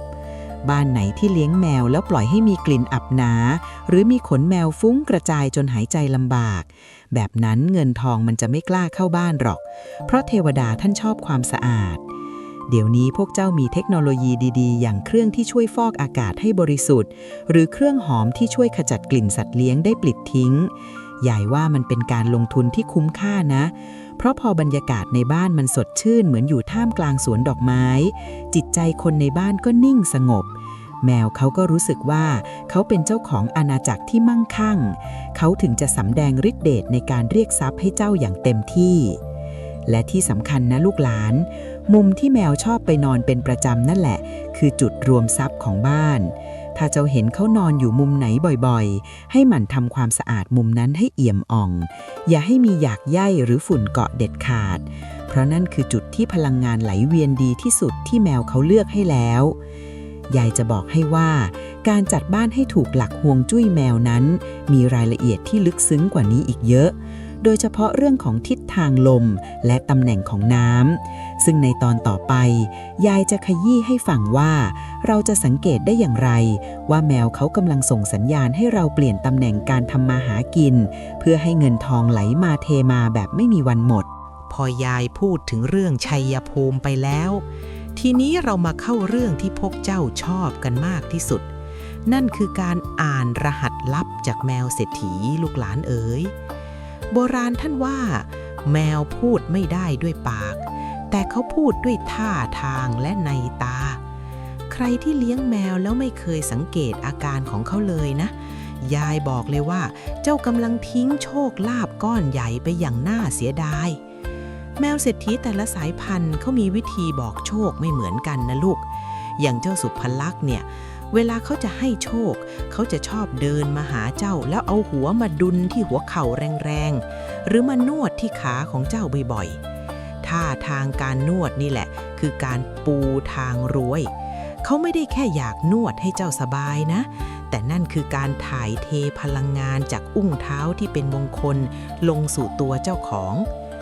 จำได้ไหมที่ยายเคยบอกว่าแมว9 แต้มมีแต้มตามจุดสำคัญเวลาที่เขาจะให้เลขให้โชคเขาจะชอบเอาส่วนที่มีแต้มดำน่ะไปถูไถกับสิ่งของในบ้านเช่นถ้าเขาเอาแต้มที่ไหล่ไปถูที่ขาโต๊ะทำงานบ่อยๆแสดงว่างานที่เจ้าทำอยู่นั้นกำลังจะส่งผลกำไรมหาศาล หรือถ้าเขาเอาแต้มที่โคนหางมาปัดที่กระเป๋าตังค์เจ้านั่นแหละเตรียมตัวไปซื้อสลากกินแบ่งได้เลยเพราะเขากวาดโชคลงกระเป๋าให้เจ้าแล้วยายเคยมีลูกหลานคนหนึ่งมาปรึกษาบอกว่าแมวที่บ้านชอบมานั่งจ้องกระเป๋าถือของเธอทุกเช้ายายเลยบอกให้เธอลองเปิดกระเป๋าดูซิว่ามีอะไรแปลกปลอมไหมปรากฏว่าไม่มีแต่เธอสังเกตเห็นตัวเลขจากใบเสร็จที่คาอยู่ในกระเป๋าเลยเอาไปซื้อโชคปรากฏว่าถูกรางวัลใหญ่จริงๆสิ่งที่พวกเจ้าต้องระวังคือเรื่องหางของแมวนะลูกหางคือตัวชี้วัดพลังงานถ้าวันไหนแมวของเจ้าเดินหางขดเป็นวงหรือหางสั่นระริกเวลาเห็นเจ้านั่นคือลางบอกเหตุทางบวกแต่ถ้าหางตกหรือหางพองชี้ชันโดยไม่มีสาเหตุแสดงว่าช่วงนั้นในบ้านมีพลังงานลบหรืออาจจะมีสิ่งไม่ดีแฝงเข้ามาซึ่งอาจจะทำให้เงินทองรั่วไหลได้วิธีแก้ก็คือต้องหมั่นทำความสะอาดบ้านแล้วพาแมวไปอยู่ที่สงบเย็นยายถึงบอกว่าบ้านที่สะอาดสะอ้านไร้ฝุ่นละอองน่ะมันช่วยให้แมวเขามีสุขภาพจิตดีหางของเขาจะตั้งตรงสวยงามพร้อมที่จะเป็นเสาอากาศรับโชคลาภจากสวรรค์อีกเรื่องที่สำคัญมากคือเสียงร้องในยามวิกาลลูกหลานเอ๋ยถ้าคืนไหนจู่ๆแมวเศรษฐีของเจ้าร้องเรียกด้วยเสียงที่แผ่วเบาแต่กังวานในตอนเที่ยงคืนเป๊ะให้เจ้าตื่นมาดูเถิดว่าเขาไปอยู่ตรงไหนหากเขาไปนั่งอยู่หน้าพระหรือหน้าตู้เซฟเก็บเงินนั่นคือเวลาสื่อสารท่านว่าให้เรากรวดน้ำอุทิศส่วนกุศลให้เจ้ากรรมนายเวรของแมวและของตัวเราเองเสียแล้วโชคลาภที่มันติดขัดอยู่จะถูกเปิดออกทันทียายเห็นมาเยอะแล้วคนที่ทำตามคำแนะนำของแมวชีวิตเปลี่ยนจากหน้ามือเป็นหลังมือเพียงชั่วข้ามคืนแต่เจ้าก็ต้องแยกให้ออกนะลูกว่าเขาเรียกเพราะอยากให้โชคหรือเรียกเพราะความเครียดแมวจะเครียดมากถ้าในบ้านมีกลิ่นเหม็นหรือพื้นที่ที่เขานอนมันไม่สบายตัวยายมักจะบอกเสมอว่าการลงทุนกับที่นอนนุ่มๆหรืออาหารดีๆที่ทำให้เขาอิ่มหนำสำราญน่ะมันเป็นการซื้อใจแมวเพื่อให้เขาขยันให้โชคเราพอมันกินอิ่มนอนหลับบนเบาะสะอาดสะอ้านอารมณ์มันก็สุนทรีพอมันอารมณ์ดีพลังมหาเสน่ห์ในตัวมันก็แผ่กระจายออกมาและในตอนต่อไปยายจะขยี้เรื่องที่ลึกซึ้งขึ้นไปอีกนั่นคือวิชาขอเลขจากแมวแบบที่คนโบราณเขาทำกันในวันพระใหญ่ว่าต้องเตรียมตัวอย่างไรและต้องสังเกตกิริยา3ประการของแมวอย่างไรถึงจะได้เลขเด่นเลขดังแบบไม่ต้องไปขูดต้นไม้เลยนะวิธีกรรมขอโชควันพระใหญ่เมื่อเหมียวแปลงกายเป็นผู้นำทางแห่งลาภลอยยายจะสอนวิถีโบราณให้นะลูกในวันพระใหญ่ให้พวกเจ้าเตรียมตัวตั้งแต่เช้าทำจิตใจให้เบิกบานอย่าไปดุไปด่าแมวเด็ดขาดสิ่งสำคัญที่สุดที่ยายย้ำมาตลอดคือความสะอาดของเรือนในเช้าวันนั้นเจ้าต้องปัดกวาดเช็ดถูบ้านให้เอี่ยมอ่องอย่าให้มีเศษขนแมวร่วงหล่นตามพื้นจนดูสกปรกหรือมีกลิ่นอับชื้นจากกระบะทรายเพราะกลิ่นเหม็นคือศัตรูตัวฉกาจของโชคลาภยายบอกเลยว่าถ้าบ้านเจ้าเหม็นต่อให้แมวเศรษฐีอยากจะให้โชคแค่ไหนเทพเทวดาที่คุ้มครองแมวท่านก็ไม่ยอมเสด็จมาหรอกเจ้าต้องมีตัวช่วยนะลูกสมัยนี้เขามีน้ำหอมปรับอากาศที่ทำจากพันไม้ธรรมชาติหรือสเปรย์ดับกลิ่นสัตว์เลี้ยงที่หอมเย็นชื่นใจไม่เป็นอันตรายต่อจมูกน้อยๆของแมวเมื่อบ้านหอมสะอาดสะอ้านเหมือนศาลาวัดในวันบุญแล้วให้เจ้าเตรียมข้าวสุกคลุกปลาทูที่คัดมาอย่างดีหรืออาหารแมวชั้นเลิศที่เขาชอบที่สุดใส่ในจานที่ล้างสะอาดแล้วนำไปตั้งวางไว้ในที่ประจำของเขาพร้อมกับจุดธูปหอม3 ดอกบอกกล่าวเจ้าที่เจ้าทางและเทวดาประจำตัวแมวว่าวันนี้ลูกจะขอพึ่งบารมีเจ้าเหมียวเพื่อเปิดทางโชคลาภคนโบราณท่านสอนให้สังเกตกิริยาแรกหลังจากที่เขากินอิ่มลูกหลานเอ๋ยถ้าเขากินเสร็จแล้ว เขาเดินมาคลอเคลียที่ขาแล้วร้อง1 ครั้งเบาๆนั่นหมายถึงความมั่นคงหรือเลข 1แต่ถ้าเขากินเสร็จแล้วกระโดดขึ้นไปนั่งบนตู้สูงมองออกไปทางทิศตะวันออกนั่นคือเลข 9เพราะทิศตะวันออกคือทิศของพระอาทิตย์ที่กำลังจะรุ่งโรจน์ยายเคยเห็นคนแถวบ้านทำตามตำรานี้เขาไม่ได้ขอตรงๆนะลูกแต่เขาสังเกตว่าวันนั้นเจ้าขาวมณีที่บ้านเขาสะบัดหางกี่ครั้งตอนที่เขากำลังอธิษฐานปรากฏว่าเลขนั่นแหละที่พาเขาไปรับรางวัลใหญ่จนสร้างบ้านใหม่ได้เลยสิ่งที่ยายอยากจะกำชับคือกลิ่นหอมในบ้านต้องคงอยู่ตลอดทั้งวันนะลูกพอบ้านหอมแมวก็อารมณ์ดีจิตของเขาก็จะใสแจ๋วเหมือนกระจกเงาเวลาเขามองอะไรเขาก็จะเห็นโชคลาภได้ชัดเจนกว่าปกติเดี๋ยวนี้พวกลูกหลานชอบปล่อยให้บ้านมีกลิ่นอับขังอยู่ข้างในยายว่ามันเป็นการปิดกั้นวาสนาตัวเองนะลองหาเครื่องพ่นไอหอมระเหยหรือน้ำหอมที่ช่วยฆ่าเชื้อและดับกลิ่นสัตว์เลี้ยงมาใช้ดูสิพอกลิ่นดีใจเราก็ดีแมวก็มีความสุขนี่แหละคือสภาวะเศรษฐีที่จะดึงดูดเงินทองเข้ามาหาเจ้าเองโดยไม่ต้องเหนื่อยแรงแล้วในตอนต่อไปยายจะขยี้เรื่องที่ลึกซึ้งกว่านี้อีกนั่นคือการตีรหัสท่าทางยามแมวนอนหลับพวกเจ้าเคยเห็นไหมว่าแมวบางตัวนอนขดเป็นเลข 8บางตัวนอนยืดตัวเป็นเส้นตรงท่าทางเหล่านี้ไม่ใช่เรื่องบังเอิญนะลูกแต่มันคือลายแทงที่เขาจงใจวาดไว้บนเบาะนอนของเขานั่นเองใครที่มีเบาะนอนแมวนุ่มๆที่เขาชอบไปนอนขดตัวบ่อยๆเตรียมดูให้ดีเพราะเลขล้านอาจจะวางอยู่ตรงนั่นแหละลายแทงบนเบาะนุ่มถอดรหัสลับร่างเหมียวยามนิทรายายจะพาพวกเจ้าไปส่องดูตอนที่เจ้าเหมียวเขากำลังฝันถึงโชคลาภกันบ้างเคยสังเกตไหมว่าแมวแต่ละตัวมีท่านอนประจำที่ไม่เหมือนกันในตำราแมวเศรษฐีท่านว่าไว้ว่าร่างกายของแมวมันอ่อนนุ่มพลิ้วไหวเหมือนสายน้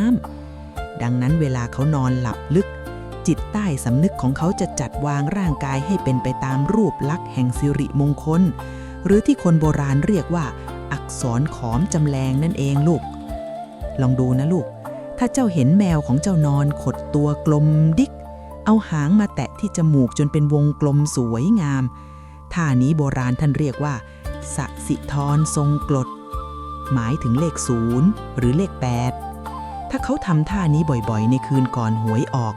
ท่านว่าโชคจะมาในลักษณะของเลขกลมๆหรือลาภที่มาแบบไม่ทันตั้งตัวแต่ถ้าเขานอนตะแคงแล้วเหยียดขาหน้าขาหลังออกไปตรงๆท่านี้คือมังกรกินน้ำหมายถึงเลข 1หรือเลข 7ใครที่ช่างสังเกตหน่อยเขาจะเอาความยาวของลำตัวแมวมาตีเป็นเลขสัมพันธ์กันด้วยนะลูกแต่ลูกหลานเอ้ยการที่แมวจะนอนท่ามงคลให้เจ้าเห็นได้นั้นหัวใจสำคัญคือที่นอนของเขานะลูกเจ้าจะให้เขานอนบนพื้นปูนแข็งๆเย็นๆแล้วหวังให้เขาให้โชคมันเป็นไปไม่ได้หรอกแมวเขาเป็นสัตว์รักสบายถ้าเขารู้สึกไม่มั่นคงเขาก็จะนอนขดตัวสั้นๆเพราะความระแวงพลังงานมันก็อุดตันยายถึงมักจะบอกลูกหลานเสมอว่าการลงทุนกับที่นอนแมวดีๆเบาะหนานุ่มที่รองรับสรีระของเขาได้เต็มที่และทำจากวัสดุที่ไม่สะสมดุลน่ะมันคือการสร้างแท่นรับโชคให้กับบ้านเราพอนอนสบายเขาก็จะกล้าเหยียดตัวท่าทางต่างๆได้อย่างเต็มที่ยายเคยเห็นเจ้าสัวคนหนึ่งแกซื้อที่นอนแมวอย่างดีมาวางไว้ในห้องทำงานปรากฏว่าเจ้าโกนจาของแกชอบไปนอนท่าพยักนอนกินคือนอนหงายโชว์พุงขา4ข้างชี้ขึ้นฟ้าเป็นเลข4เป๊ะเลยเจ้าสัวแกก็เลยเอาเลข4ไปรวมกับตัวเลขอื่นปรากฏว่าปีนั้นธุรกิจแกขยายตัวไป4เท่าตัวเลยทีเดียวนี่แหละคือความลับที่ซ่อนอยู่ในความสบายของแมวยายถึงอยากให้พวกเจ้าใส่ใจเรื่องนี้อย่ามองว่ามันเป็นเรื่องแค่ฟุ่มเฟือยที่นอนที่สะอาดและนุ่มนวลจะช่วยให้แมวหลับลึกและเมื่อเขาหลับลึกจิตของเขาจะไปท่องในภพภูมิแห่งโชคลาภเพื่อนำข่าวดีกลับมาบอกเจ้านอกจากเรื่องที่นอนแล้ว ความสะอาดของขนก็มีผลต่อท่าทางเขานะลูกถ้าแมวมีขนรุงรังหรือมีเศษฝุ่นเศษขนร่วงเต็มที่นอนเขาจะคันและพลิกตัวไปมาจนท่ามงคลมันเสียไปหมดยายถึงได้บอกว่าการมีเครื่องดูดฝุ่นที่เก็บขนแมวได้เกลี้ยงเกลาหรือเครื่องไม้เครื่องมือที่ช่วยให้ที่นอนเขาสะอาดอยู่เสมอน่ะมันสำคัญมากบ้านไหนที่นอนแมวเหม็นอับยายรับรองได้เลยว่าแมวก็จะไม่ยอมนอนท่าสวยๆให้เจ้าเห็นหรอกเขาจะไปหามุมอื่นนอนแทนซึ่งอาจจะเป็นมุมที่อับโชคไปเสียอีกดังนั้นนะลูกหลานลองไปเช็คดูสิว่าที่นอนของแมวที่บ้านน่ะมันนุ่มพอหรือยังมันสะอาดพอที่เทพเทวดาจะมานั่งชมบารมีแมวหรือเปล่าถ้าเจ้าดูแลเขาดีเหมือนดูแลเศรษฐีคนหนึ่งเขาก็จะตอบแทนเจ้าด้วยความมั่งคั่งมหาศาลและที่น่าตื่นเต้นกว่านั้น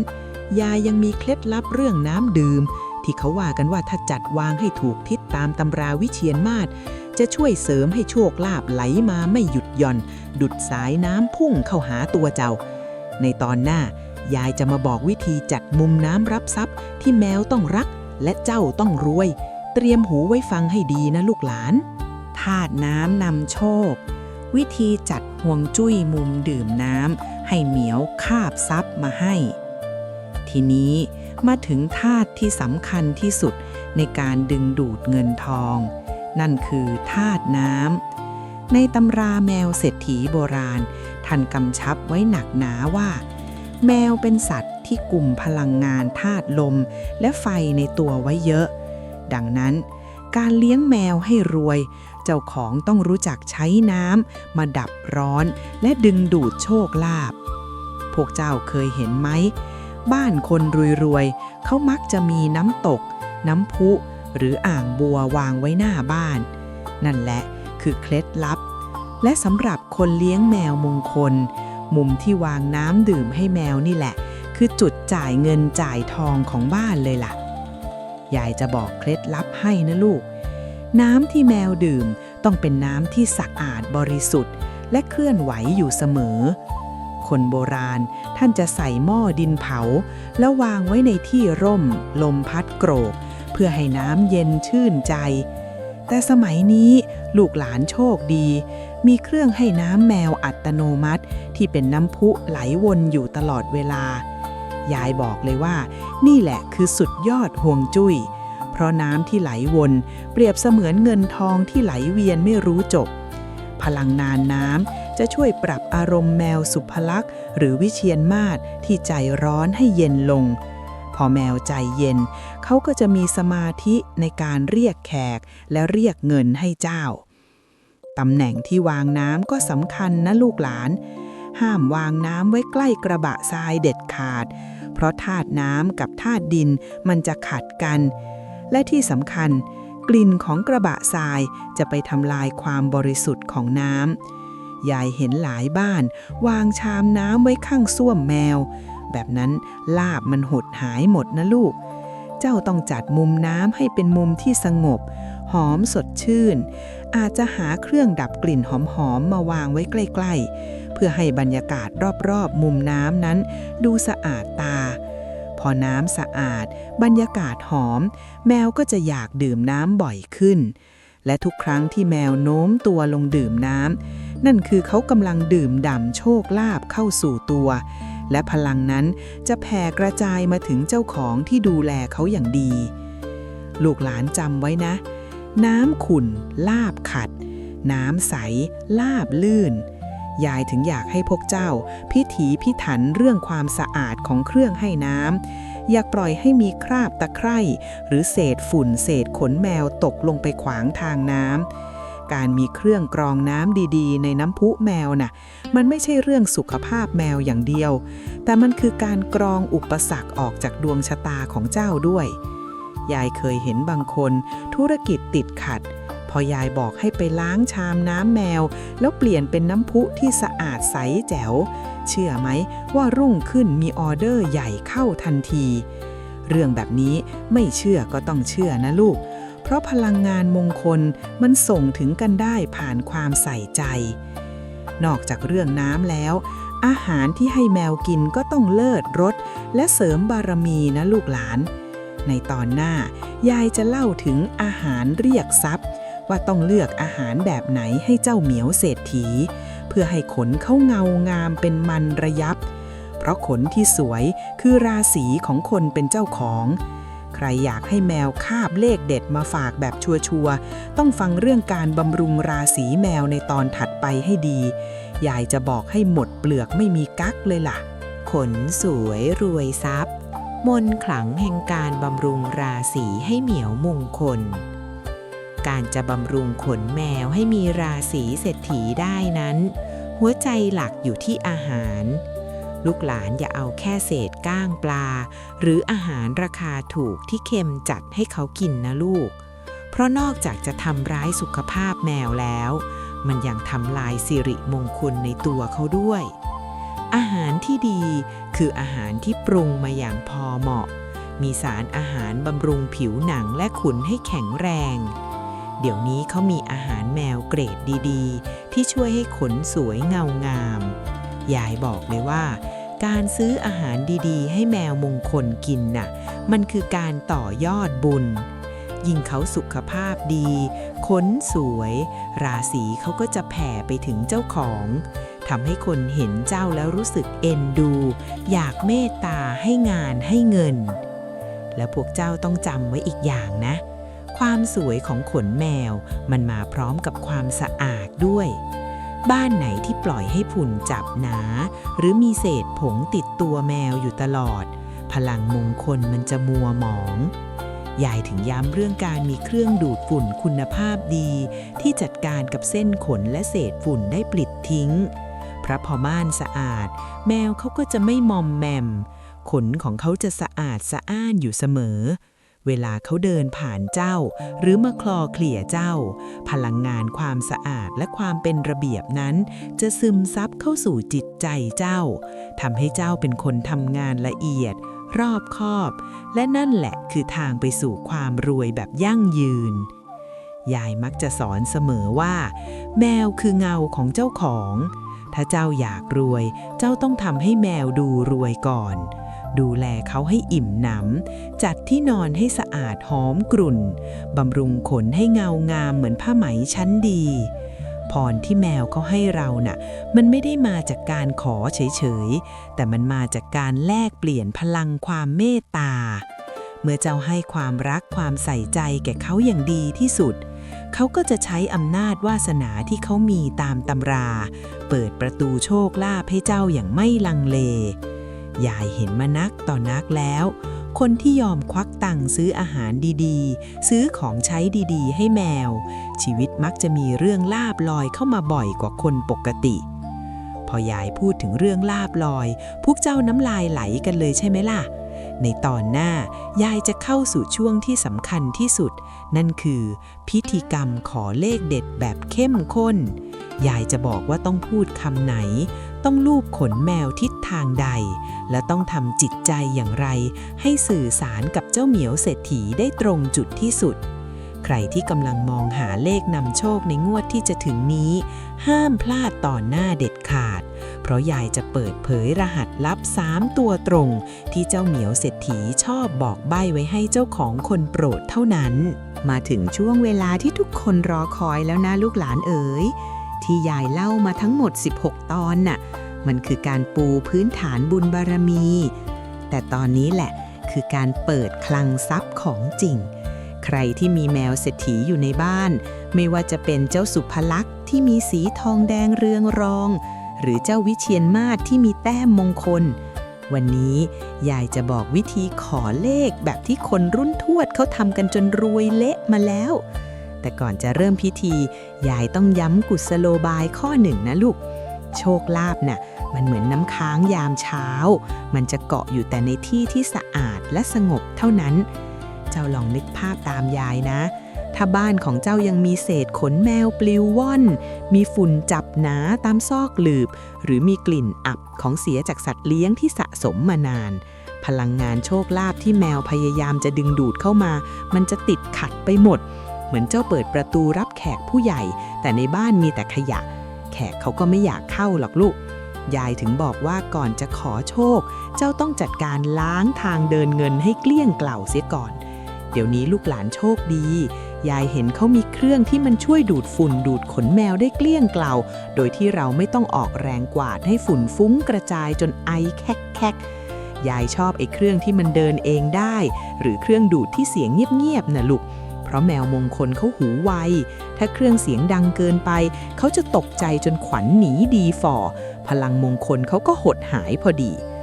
บ้านไหนที่ใช้เครื่องมือดีๆทำความสะอาดจนพื้นมันวับไร้กลิ่นอับ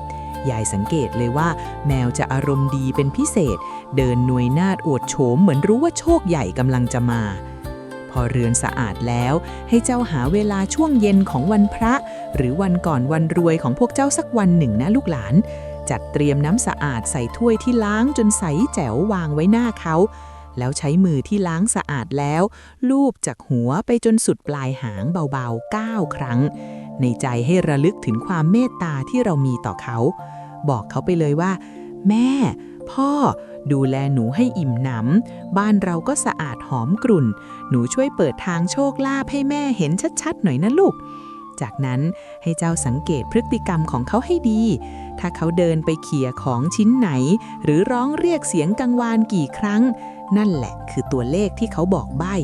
หรือแม้แต่ตอนที่เขานอนขดตัวบนที่นอนนุ่มๆของเขาท่าทางการนอนที่ขดเป็นวงหรือยืดขาออกเป็นแนวเฉียงเจ้าลองมองดูให้ดีเถิดเลขมันซ่อนอยู่ในสรีระของเขานั่นแหละลูกหลานเอ๋ยยายอยากจะบอกว่าความลับของการได้รับโชคจากแมวคือความสบายใจของแมวบ้านที่อากาศถ่ายเทดีไม่มีกลิ่นเหม็นรบกวนมีเครื่องช่วยฟอกอากาศให้บริสุทธิ์อยู่เสมอจะทำให้แมวมีสัมผัสที่เฉียบคมมากยายเคยเห็นคนถูกรางวัลที่1เพราะเขาไปนั่งสมาธิข้างๆแมวในห้องที่สะอาดหอมฟุ้งจนจิตเขาเชื่อมกับแมวได้แล้วเห็นตัวเลขขึ้นมาที่ในหน้าตาแมวเลยทีเดียวเรื่องแบบนี้มันอยู่ที่ความเชื่อและความใส่ใจนะลูกถ้าใครเคยมีประสบการณ์แมวให้โชคแบบแปลกๆหรืออยากจะอวดความน่ารักของเจ้าเหมียวเศรษฐีที่บ้านลองเขียนเล่ามาในคอมเมนต์ให้ยายอ่านหน่อยนะลูกยายอยากรู้ว่าลูกหลานของยายมีใครเฮงเพราะเจ้า4 ขาพวกนี้บ้างใครพิมพ์มาขอให้งวดนี้ได้ลาบลอยกันทุกคนเลยนะจ๊ะแต่อย่าเพิ่งลุกไปไหนนะเพราะตอนสุดท้ายที่ยายจะเล่าถัดไปนี้คือบทสรุปที่สำคัญยิ่งกว่าตัวเลขใดๆมันคือความลับที่ว่าทำไมบางคนเลี้ยงแมวแล้วรวยเอาจะรวยแต่บางคนเลี้ยงแล้วเท่าเดิมยายจะเผยเคล็ดลับการรักษาดวงเศรษฐีให้อยู่กับเราไปชั่วลูกชั่วหลานในตอนจบนี้แหละลูกเอาละลูกหลานทุกคนขยับเข้ามาฟังยายเป็นครั้งสุดท้ายสำหรับเรื่องตำราแมวเศรษฐีนี้ยายดีใจที่เห็นพวกเจ้าตั้งใจฟังกันมาถึง18 ตอนยายอยากจะบอกว่าสิ่งที่ยายพร่ำสอนมาทั้งหมดไม่ว่าจะเป็นลักษณะของแมวทั้ง5 ชนิดหรือวิธีดูแลเขาให้ดีนั้นจุดประสงค์ที่แท้จริงของคนโบราณท่านไม่ได้ต้องการให้เรางมงายอยู่แต่กับการขอเลขขอเบอร์หรอกนะลูกแต่มันคือการฝึกให้เราเป็นคนที่มีหัวใจมั่งคั่งต่างหากเจ้าลองตรองดูสิการที่เจ้าต้องตื่นมาทำความสะอาดบ้านจัดการเรื่องกลิ่นเรื่องฝุ่นเพื่อให้แมวของเจ้ามีความสุขมันคือการฝึกความรับผิดชอบและความมีระเบียบวินัยการที่เจ้าเลือกอาหารการกินที่ดีที่สุดให้เขานอนบนเบาะนุ่มๆที่สะอาดสะอ้านมันคือการฝึกความเมตตาและการรู้จักเป็นผู้ให้และที่สำคัญการที่เจ้าต้องใจเย็นคอยสังเกตอารมณ์ของแมวตัวเล็กๆมันคือการฝึกสติและสมาธิชั้นยอดคุณสมบัติเหล่านี้แหละลูกหลานเอ๋ยคือคุณสมบัติของมหาเศรษฐีที่แท้จริงใครที่มีวินัยมีเมตตาและมีสติทำอะไรก็รุ่งเรืองทั้งนั้นยายเห็นลูกหลานหลายคนชีวิตเปลี่ยนไปหลังจากเริ่มเลี้ยงแมวมงคลไม่ใช่แค่เพราะเขาถูกหวยนะแต่เพราะเขากลายเป็นคนรักสะอาดมากขึ้นเขาใช้เครื่องมือทันสมัยมาช่วยดูแลบ้านให้หอมสดชื่นอยู่เสมอทำให้เขามีความสุขที่ได้อยู่บ้านมีสมาธิในการทำงานมากขึ้นพอบรรยากาศในบ้านมันเปลี่ยนจากความอับเฉามาเป็นความสว่างไสวด้วยเครื่องกรองอากาศดีๆหรือเครื่องดูดฝุ่นที่เก็บกวาดได้หมดจดจิตใจคนเรามันก็สว่างตามไปด้วยเมื่อจิตสว่างปัญญาก็เกิด เมื่อปัญญาเกิดเงินทองมันก็ไหลมาเทมาเองโดยธรรมชาติแมวเศรษฐีเขาจึงเป็นเหมือนครูที่มาสอนให้เราจัดระเบียบชีวิตใหม่นั่นเองสุดท้ายนี้ยายอยากจะฝากไว้ว่าไม่ว่าแมวของเจ้าจะมีลักษณะตรงตามตำราเป๊ะๆหรือเป็นเพียงแมวธรรมดาที่หลงมาขออยู่ด้วยหากเจ้าเลี้ยงดูเขาด้วยความรักที่บริสุทธิ์ให้เขาอิ่มหนำในที่อยู่ที่สะอาดและปลอดภัยเขาก็จะตอบแทนเจ้าด้วยความจงรักภักดีและพลังงานที่เป็นมงคลอย่างแน่นอนความมั่งคั่งที่แท้จริงไม่ได้วัดกันที่ตัวเลขในบัญชีอย่างเดียวแต่วัดกันที่ความสุขที่ส่งต่อถึงกันได้ระหว่างคนกับสัตว์เลี้ยงในบ้านที่อบอุ่นและสะอาดตายายมะลิหวังว่าเรื่องเล่าของยายจะช่วยเปิดหูเปิดตาและเปิดดวงชะตาให้ลูกหลานทุกคนได้เจอกับโชคลาภวาสนาตามที่ปรารถนานะลูกนะวันนี้ยายคงต้องขอตัวไปพักผ่อนเกาพุงเจ้าเหมียวที่บ้านก่อนแล้วถ้ามีเรื่องราวโบราณดีๆแบบนี้อีกยายจะรีบมาเล่าให้ฟังใหม่ขอให้โชคดีมีชัยรวยทรัพย์รวยสุขกันทุกคนนะลูกหลานเอ๋ยสวัสดีจ้า